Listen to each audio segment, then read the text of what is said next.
The alien fleet arrived without warning, a dark swarm of impossibly sleek vessels that eclipsed the stars over Earth's major cities. There was no attempt to obscure their presence, no stealth, no subtlety. These ships were weapons of sheer intimidation, their gravitational plating bending the light of distant stars, creating halos of distortion across the night sky. To the untrained eye, it might have been beautiful. To anyone who understood the implications, it was an unmistakable declaration of superiority. For 2 weeks, Earth's government scrambled, their communications bouncing from underground bunkers to orbital stations in a frantic bid to interpret the aliens' purpose. The UN declared a state of planetary emergency. Defense networks were activated, and what military assets humanity could muster were put on high alert. Fighter jets buzzed nervously across the atmosphere, shadowing the immense ships that loomed in perfect menacing silence.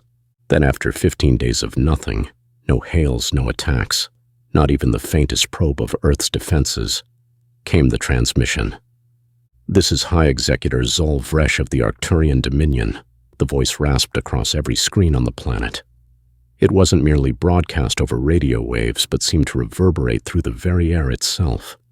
The Arcturian figure was projected with perfect clarity, a gaunt, towering entity encased in a carapace of living metal that shimmered with hues of black and violet.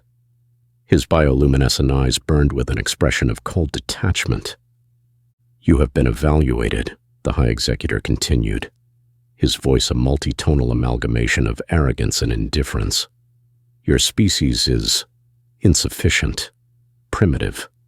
Your technological stagnation, your unrefined biology, and your inability to unify under a singular purpose render you unworthy of independent existence.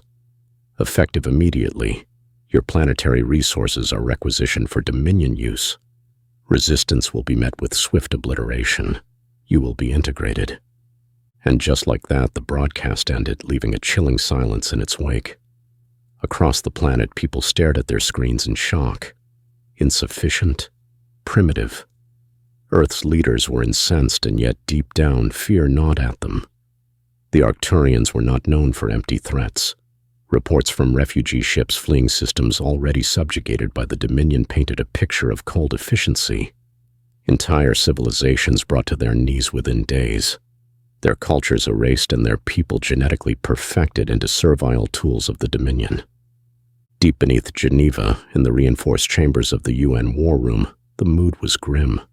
Holographic screens surrounded the central table, showing real-time data on the fleet hovering above Earth. General Elena Vasquez, commander of Earth's fledgling planetary defense forces, stood with her arms crossed, a deep scowl etched into her face. The tension in the room was suffocating. "What do they want us to do?" asked President Ndiba of the African Union. His voice wavered, though he tried to keep it steady. "Lay down our arms?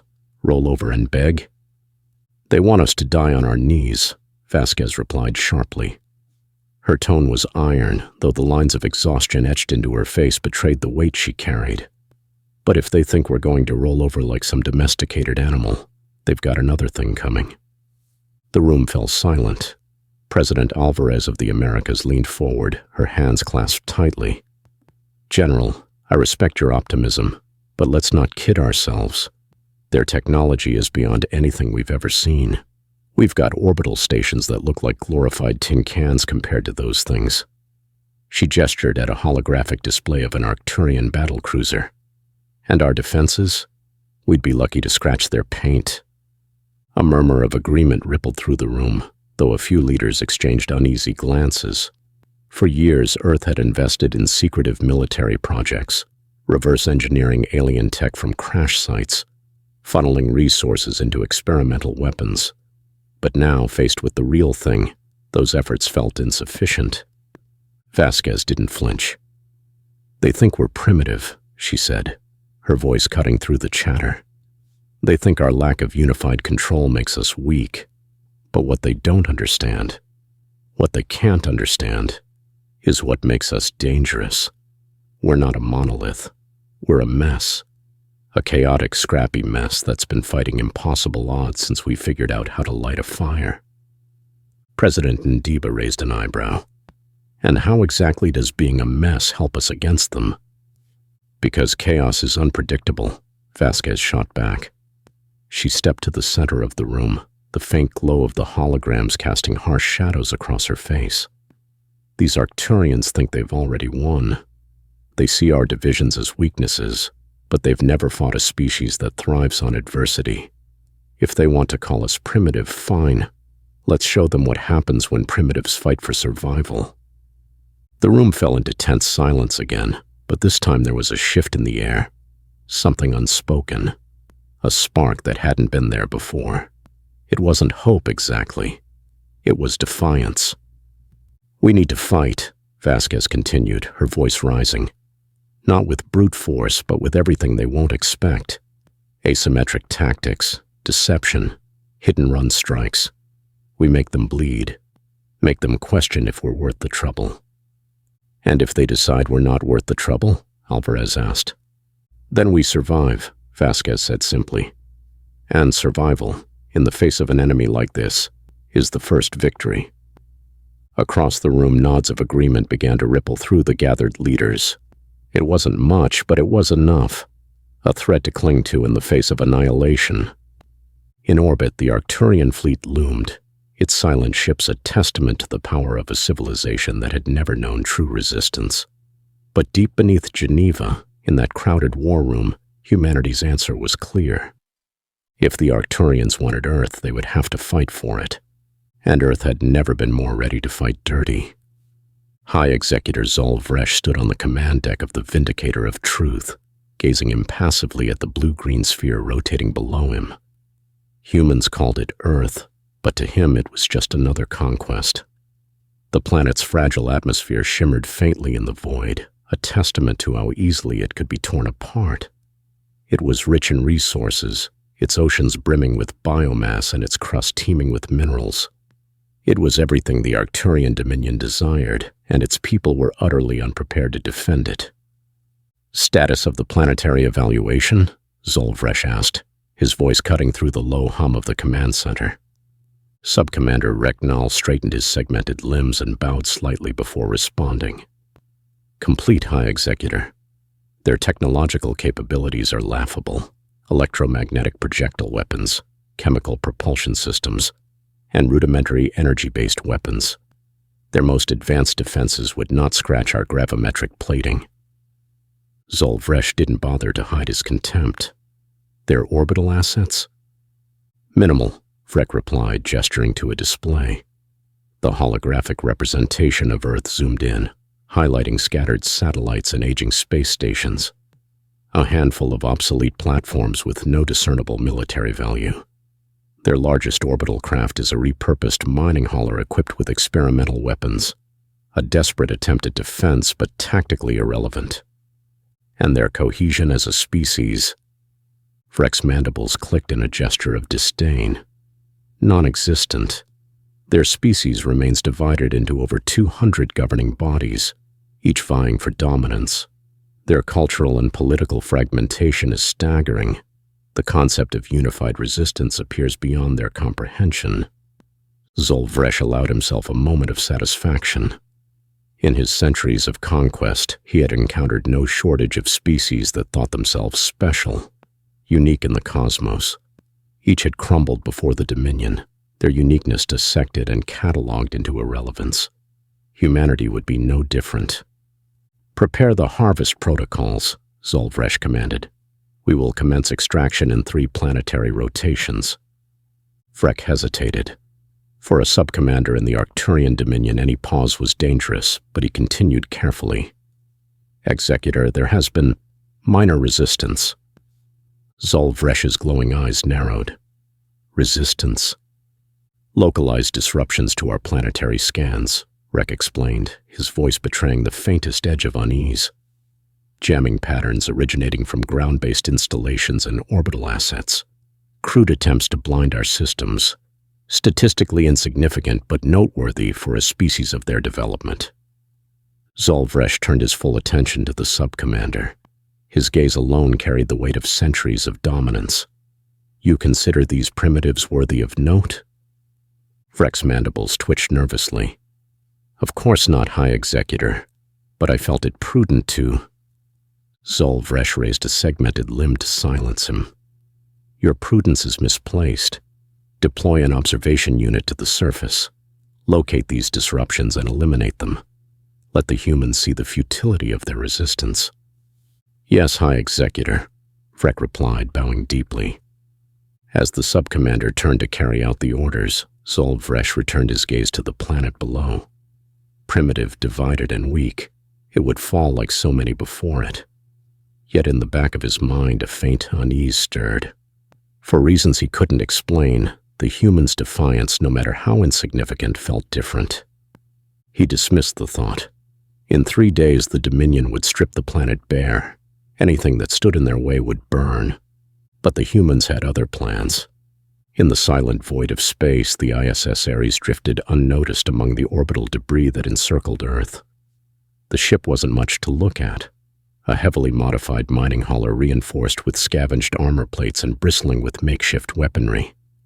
Its crew knew it was a cobbled-together relic, but it carried humanity's first and only shot at striking back against the Arcturian Dominion. On the bridge, Commander Pharaoh gripped the edges of his chair, his knuckles white. The tension was palpable as the ship's crew moved with quiet efficiency, their voices low but focused.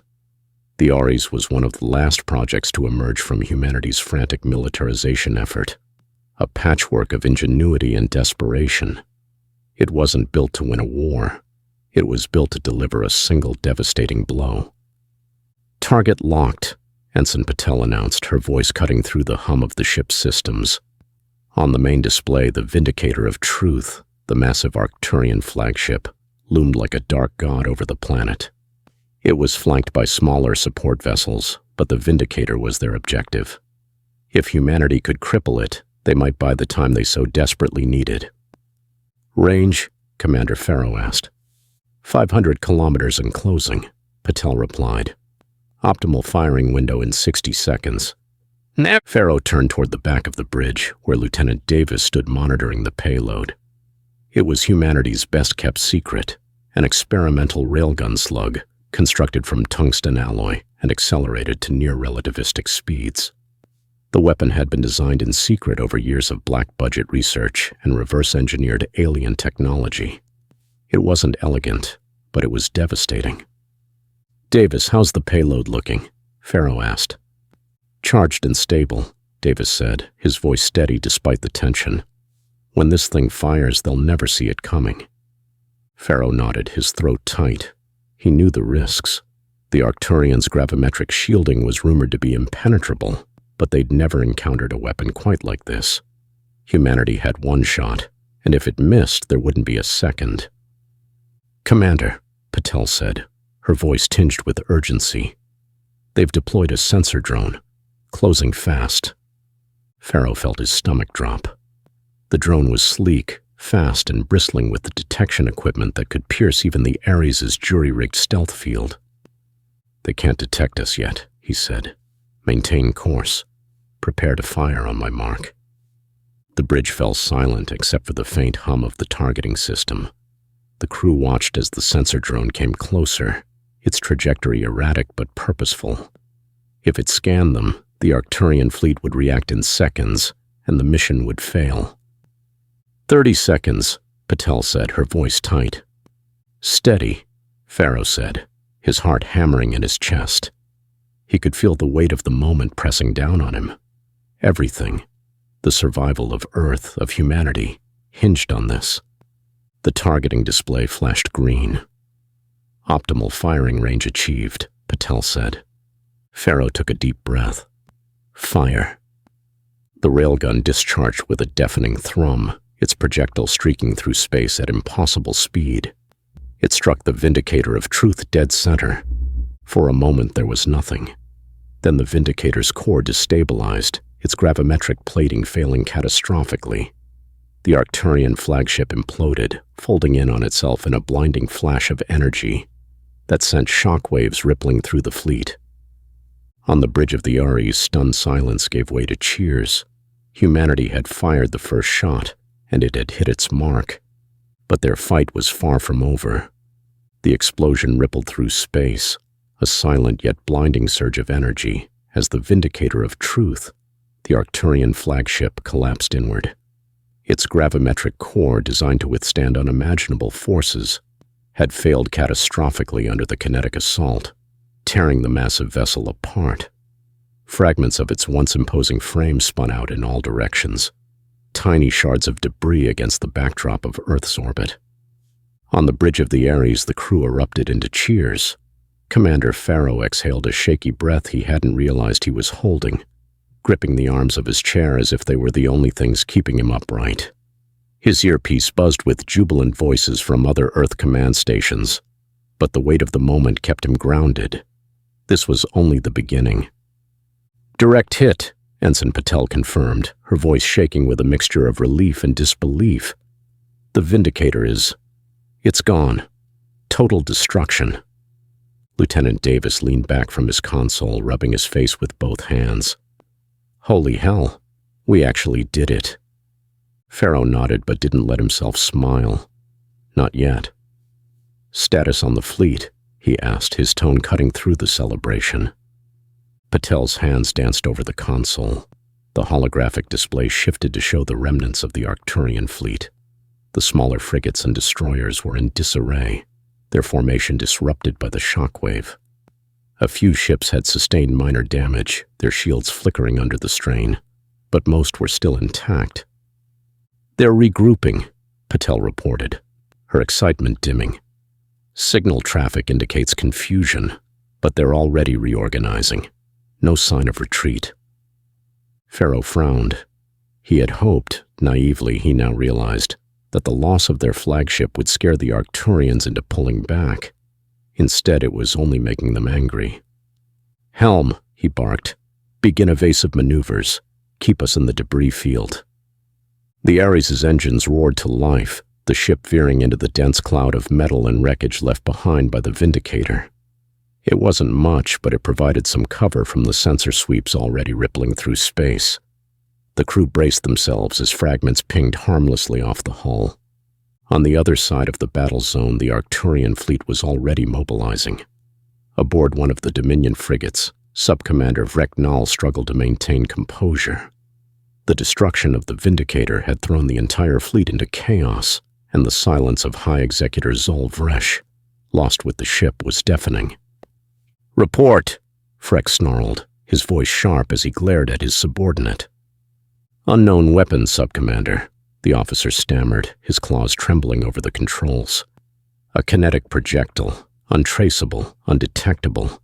It bypassed our gravimetric shields entirely." "That is impossible," Freck hissed, his mandibles flaring. But the wreckage of the Vindicator on his displays told him otherwise. "Find the source, now." "Multiple sensor anomalies detected," the officer replied. "The debris field is complicating our scans, but there are indications of a small craft, human origin." Freck froze. A human craft had done this? No, it couldn't be. These primitives shouldn't have the capability, the audacity. But there it was, undeniable. His claws tightened on the edges of his console. "They planned this," Freck muttered, his voice low and bitter.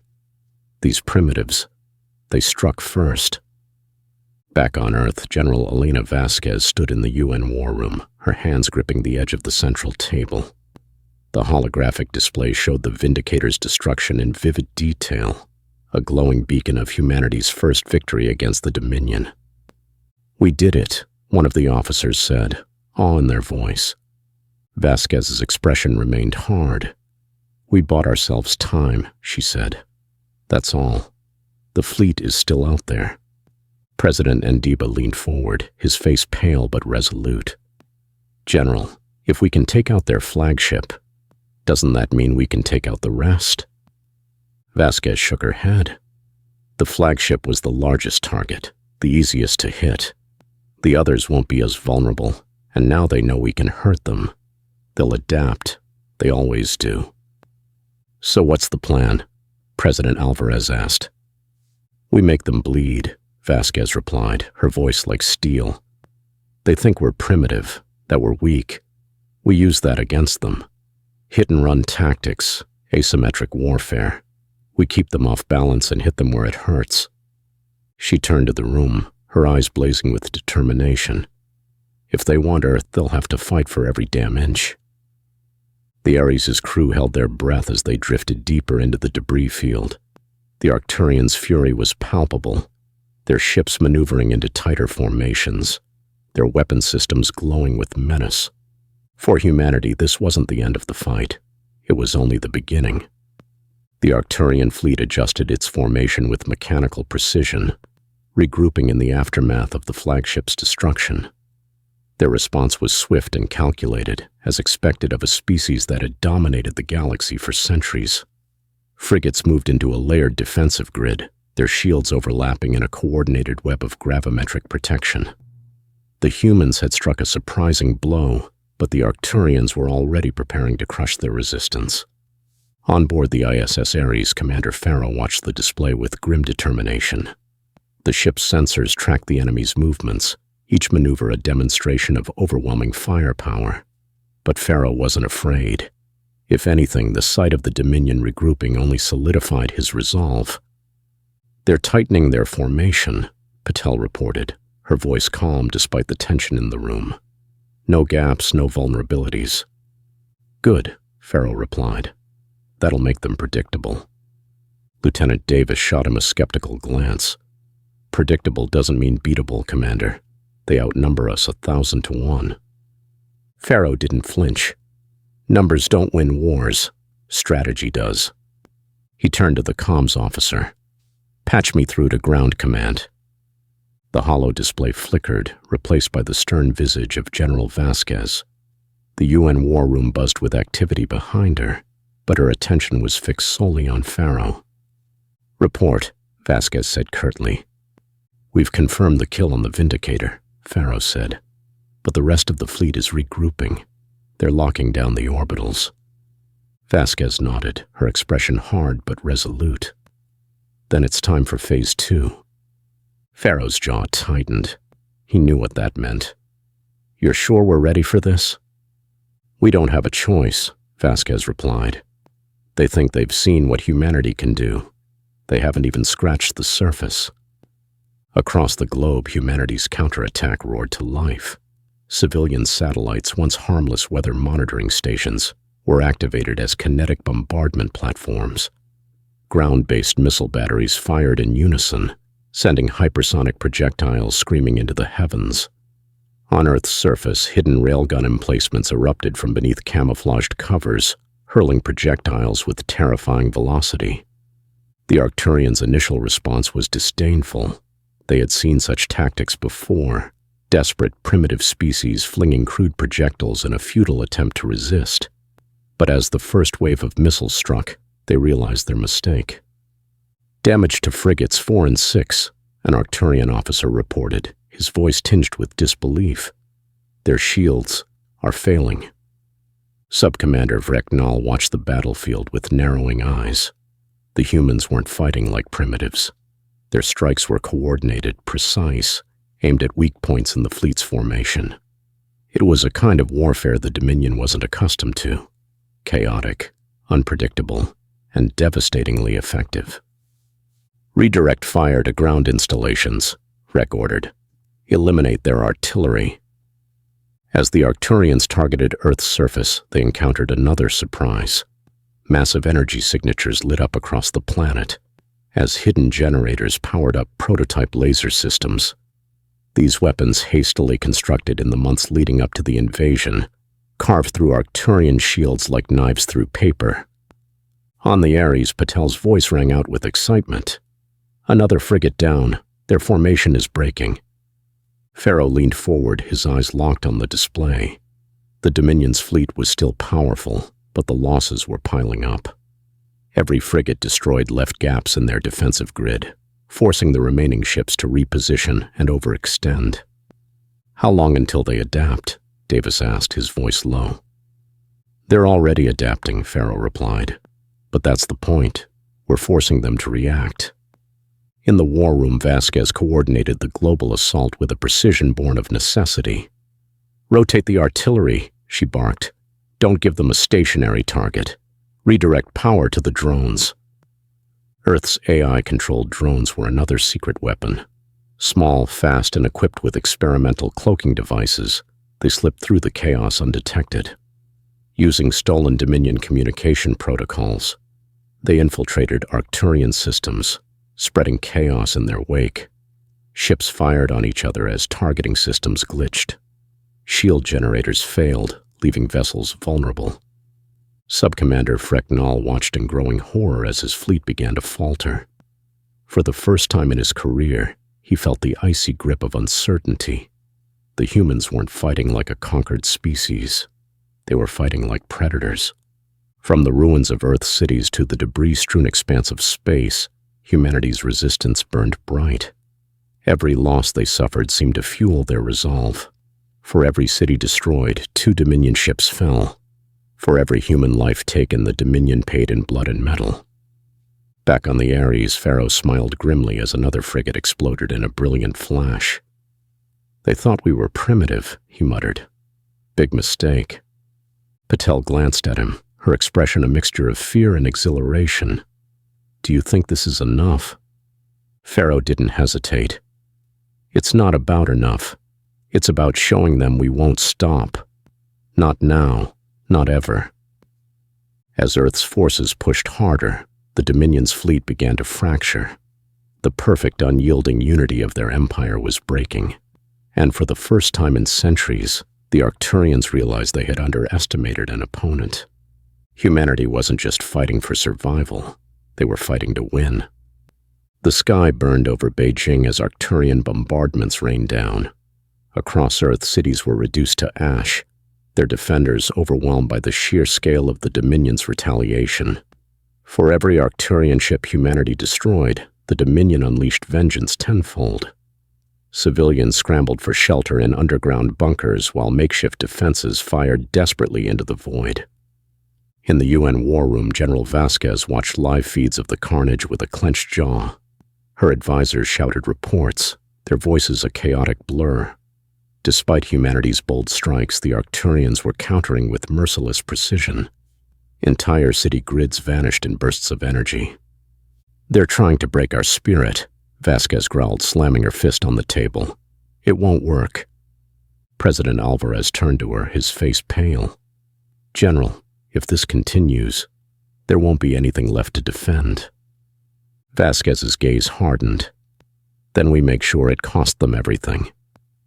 Above Earth, the ISS Ares wove through debris fields as Arcturian ships chased it with relentless fire. Commander Pharaoh gritted his teeth as the ship's hull groaned under the pressure. "How's that cloaking array holding?" he barked. "Barely," Patel replied. "But if we can stay hidden long enough, the drones will reach their targets." On Earth's surface, hidden AI-controlled drones launched in waves, slipping through the chaos. Their mission: infiltrate Dominion ships and sabotage critical systems. Within hours, Arcturian warships began to falter. Some fired erratically, others exploded as power grids overloaded. In the war room, Vasquez allowed herself a grim smile. "They want to break us? Let's see how they handle bleeding." But as Earth pushed back harder, the cost of defiance mounted. Millions were dead. Entire nations were in ruins. And yet, humanity refused to yield. The war was far from over. Subcommander Frecknall paced the bridge of the Dominion cruiser Relentless Advance, his claws clicking rhythmically against the deck.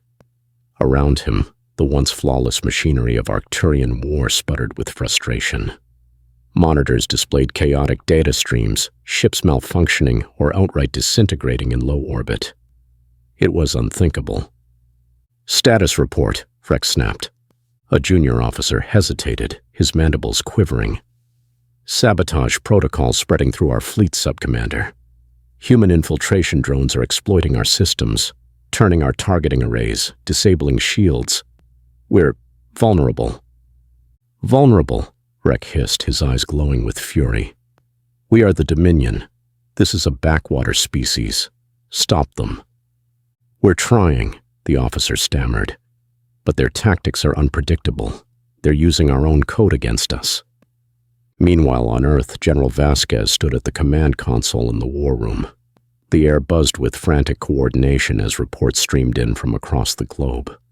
The drones, designed with salvaged Dominion technology, were wreaking havoc, but it wasn't enough to stop the slaughter. "We need to go bigger," Vasquez muttered. She turned to her aide. "Tell the Ares to target their fleet's command hub, no matter what it costs." Above Earth, the Ares prepared for one last run. "Targeting data received," Patel said, her hands trembling at the controls. "This will put us in their crosshairs." Commander Farrow nodded grimly. "Then let's give them hell." The Ares dove through the chaos, its cloaking array flickering as Dominion weapons fired blindly. A well-placed barrage shredded 2 frigates as the Ares streaked toward the heart of the fleet. The relentless advance. Vrek watched in horror as the human craft broke through the Dominion's defensive screen. "What are they doing?" he murmured. "They're coming for us," whispered an officer. And in that moment, Vrek realized the tide was turning. The relentless advance shuddered violently as alarms blared across its command deck. Subcommander Vreknal clung to his console, his luminous eyes darting across failing status screens. Systems were blinking offline at an accelerating rate. Communications scrambled, shield generators fried, targeting arrays useless. Each failure felt like an insult to the Dominion's superiority. "How are they doing this?" Vrek snarled. "How is this even possible?" An officer's voice cracked under pressure. "Their infiltration drones are rewriting our core systems. They've adapted to our protocols faster than we can resecure them." Adapted? Vrek's mandibles flared in disbelief. These primitives shouldn't have the cognitive capacity to breathe, let alone— "They're using AI," another officer interrupted. "Mimicking Dominion code, evolving mid-combat. It's learning from us." Vrek froze. Learning. The word felt alien to the Dominion's sense of invincibility. No species they had ever faced had fought with such creativity, such adaptability. For the first time, the cold logic of Dominion conquest faltered. Above Earth, the Ares plunged deeper into the chaos, weaving through a storm of debris and stray weapons fire. Patel's hands flew across the controls, her focus unshakable. "We're almost there," she shouted. "Their core command node is exposed." Commander Farrow's voice was calm, resolute. "This is it. No holding back." As the Ares launched its payload, a cluster of high-yield EMP warheads, humanity's counterattack reached its climax. The warheads detonated in perfect synchronization, sending a cascading pulse through the Dominion fleet. Ships went dark, their gravimetric drive sputtering as power systems collapsed. The once unbreakable formation of Arcturian vessels fragmented into chaos. On the relentless advance, Vreknal watched in stunned silence as his fleet fell apart. "They've beaten us," he whispered, the words tasting foreign on his tongue. "These humans." But the battle wasn't over yet. The Dominion fleet drifted in chaos, its once imposing formation a scattered wreck of darkened ships. Humanity's electromagnetic pulse had done more than disable systems. It had shattered the psychological invincibility of the Arcturian armada. On board the relentless advance, Subcommander Vreknal stood motionless, his claws trembling over a console that no longer responded. The Dominion's might, its precision, its inevitability, everything they had believed unshakable, was unraveling before his eyes. "Subcommander," an officer whispered, fear thick in their voice. "Our reinforcements, they aren't responding." Vrek glanced at the static-filled comms display, his luminescent eyes narrowing. "They've severed our network," he muttered. "We are isolated." The realization struck with the weight of an imploding star. The Dominion, for all its grandeur, had never faced a war it couldn't predict. But these humans, they fought as if every strike, every loss, carried the weight of survival itself. Their desperation was a weapon, their ingenuity a blade honed by eons of struggle. Meanwhile on Earth, General Vasquez stared at the tactical display in the UN war room. The once dense red clusters marking Dominion ships were rapidly thinning, replaced by the blue of advancing human forces. "They're falling apart," one of her aides said, disbelief in their tone. Vasquez nodded grimly. Push the advantage. All units, engage. We end this now.